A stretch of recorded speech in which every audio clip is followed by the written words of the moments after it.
to go to our guest line to bring on Ice Young, who played with Tiana Mangakahia while at Syracuse University. And, Ice, it's obviously with heavy hearts that we have you on today. I know this is a tough day for the SU basketball family, for this community, for everybody who knew Tiana. I guess let's start from the beginning. When you first got to know Tiana, what were your first impressions of this this Australian basketball player who had a great smile and boy could she ball, right? Yeah, I mean the Aussie, right? I mean the first impression is literally just her accent and her energy. I think T brought so much energy and light to any place that she was in. I felt like her adventure, like she had such an adventurous spirit where when she got to Syracuse, she wanted to do everything, go and, visit the New York State Fair and go and look at the mall and just go around campus, going to all the athletic sporting events. Like T was also, popular, not just because of like how great of a player she was, but because of her personality and her warmth. And so I think the first thing I thought about was just her being an Aussie and a great basketball player, than to just her energy and light that she brought. And she lived very lightly. I think it was really cool to see someone who was so great at basketball and so skilled and talented, but off the court, she was very simple. She was very just happy and kind of like a high off of life is really how I experienced her.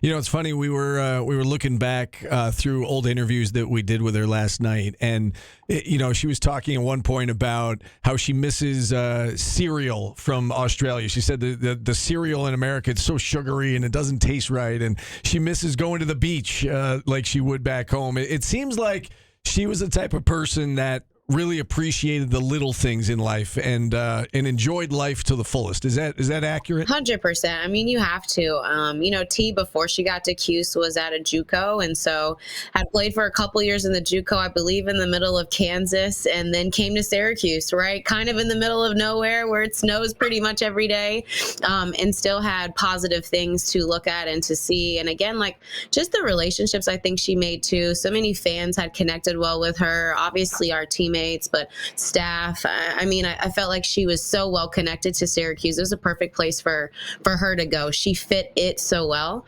But yeah, I think, her only living to 30, it's obviously heartbreaking, but at the same time, like, I think she maximized the years that she had, whether she was here playing basketball, whether she was overseas, she certainly lived to the fullest.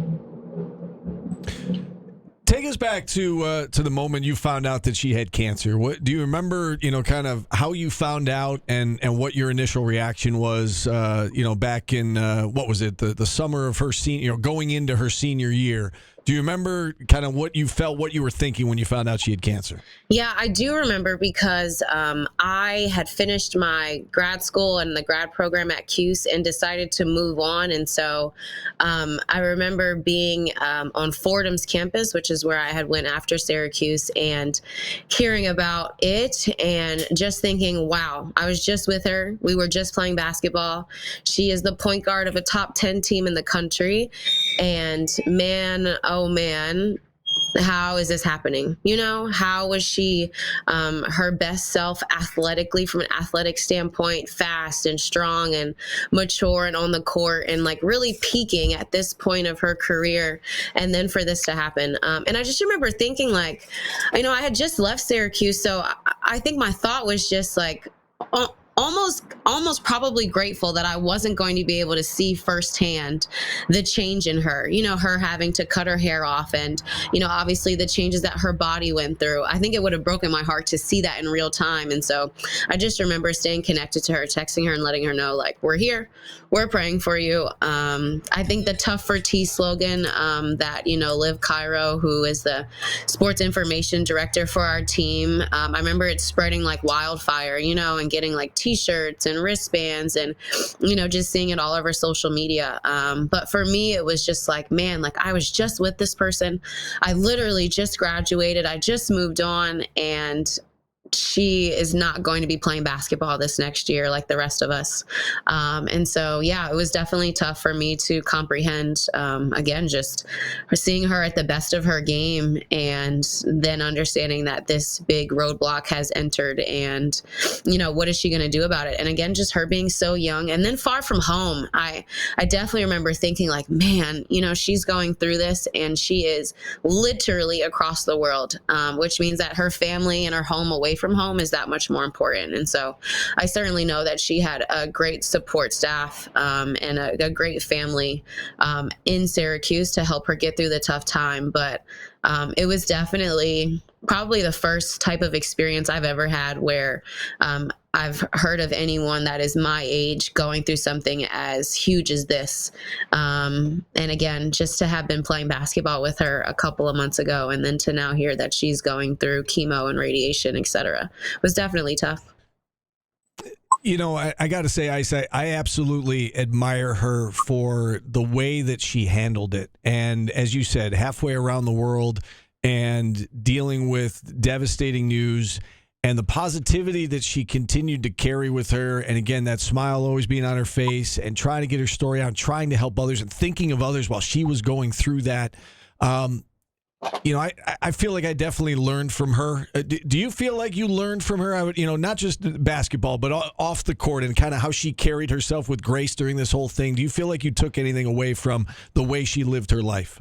Yeah, 100%. I'm probably gonna get emotional saying it, but she was just a fighter. I think I walked away understanding that we all are fighting certain battles that we have to get through, whether we talk about them or whether we don't. And so it was really like powerful to see someone fighting a battle out loud and including us in that.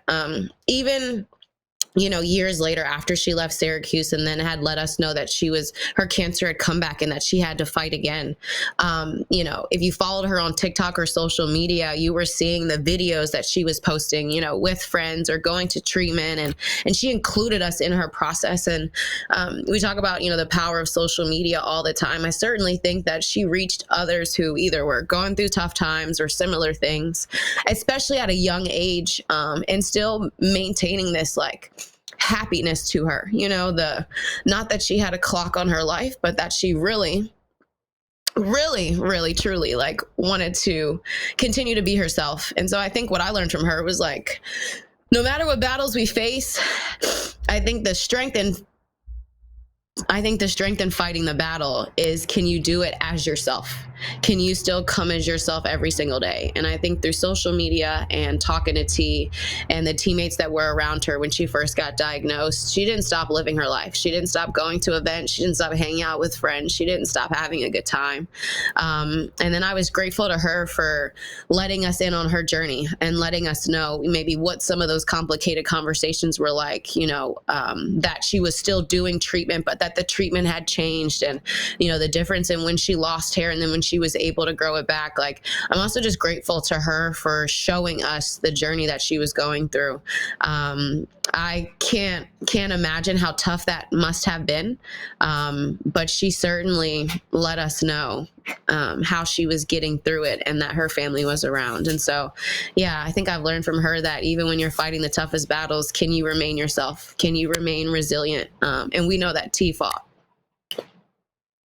So well said. I guess my last question, Ice, is, when somebody brings up Tiana 10 years from now, 20 years from now, whatever the case may be, what's going to come to mind for you? How will you remember Tiana Mangakahia? First, as a fighter, because she was, whether she was on the court or in the classroom or debating what the best ice cream flavor was, certainly as a fighter. I would say the second way I'm going to remember T is just as an awesome basketball player. I remember when she scored 44 points at Florida State and couldn't be stopped in the fourth quarter. And it just was like, wow, we're getting to witness this in real time. I think the last way I'll remember her as graceful. She was gracious enough, again, to share her journey and her story with us as she was going through it. she was also gracious enough just in her everyday life, just to be a light and to not take things too seriously or her life too seriously. And so, yeah, I think that's how I'll remember T, as a fun teammate, the Aussie that came to town and helped our team become a top 10 team in the country, and really had a personality that was larger than life. And I'm just very upset that she didn't get to live more of it. Ice, my heart goes out to you, goes out to, all of her former teammates, her coaches, her family. You have a way with words. You're a very talented young woman, very special person.